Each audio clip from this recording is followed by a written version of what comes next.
ഈ സ്കൂൾ യുവജനോത്സവത്തിൻ്റെ സമാപന സമ്മേളനത്തിൽ എന്നെ ക്ഷണിച്ചപ്പോൾ ഇതൊരു യുവജന ഉത്സവമാണ്.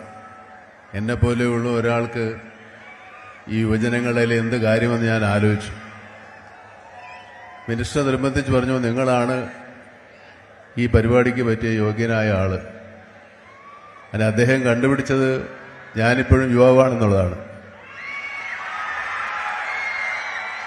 പക്ഷേ അത് കാഴ്ചയിലേ ഉള്ളൂ കേട്ടോ. വയസ്സ് 10-90 ഇത്രയും നല്ല മീൻ കിട്ടുന്നത് ഞങ്ങളുടെ നാട്ടിലാണെന്നായിരുന്നു എൻ്റെ ധാരണ. ഞാൻ ഈ അടുത്ത കാലത്ത് ഷൂട്ടിങ്ങിന് വന്നപ്പോൾ ഈ ഹോട്ടലിൽ ഏറ്റവും നല്ല മീൻ കിട്ടുന്നത് ഇവിടം തന്നെയാണ്. കൊല്ലം എല്ലാം കൊണ്ടും സമ്പുഷ്ടവും സമ്പന്നവുമാണ്. നല്ല മനുഷ്യരെ കൊണ്ടും സമ്പന്നമാണ്. നല്ല പ്രകൃതി സമ്പത്ത് കൊണ്ടും സമ്പന്നമാണ്. കൊല്ലം കണ്ടവൻ ഇല്ലം വേണ്ട എന്നാണ്.